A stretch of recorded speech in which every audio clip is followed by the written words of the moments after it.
Yes. Vana mai muriko here. Vana mai muriko here. Tirakumboramba kudzokera Ijipita nhai. Nyika yokutambura.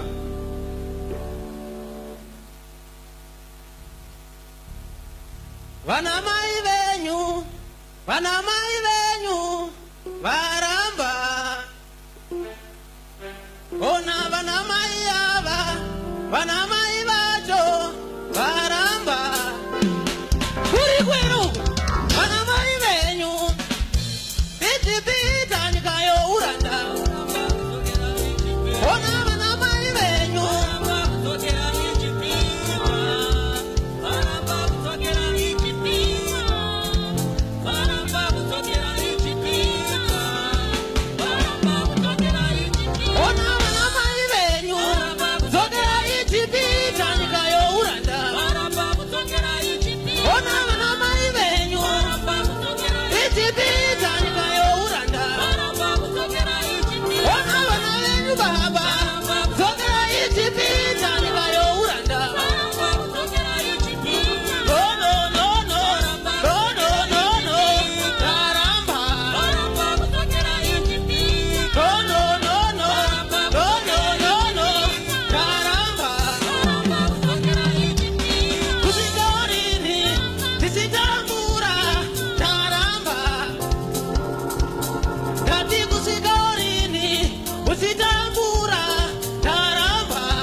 Usikari inu tichukuzwa na murume uchiri kuIjipita nai.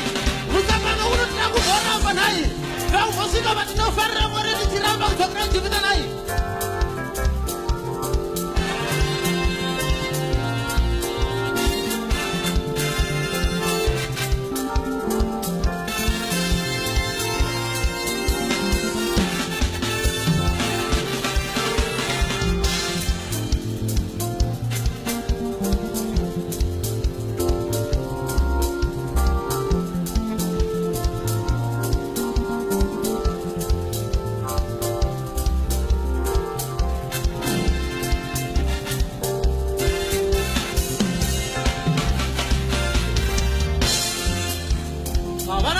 Kufara nai.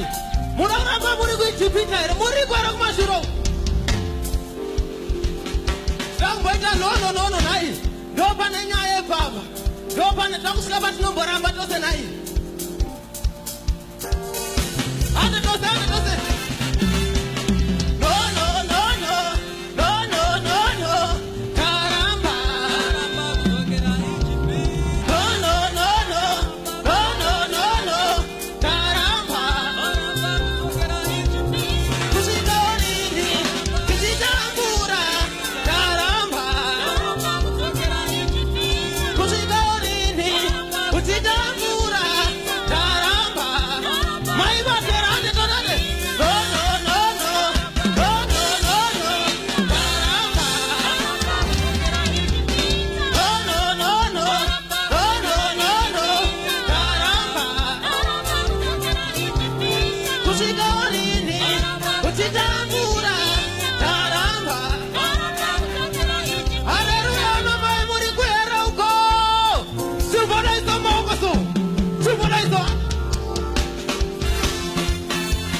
Biswa mumatope. Kanda kurubita mwari.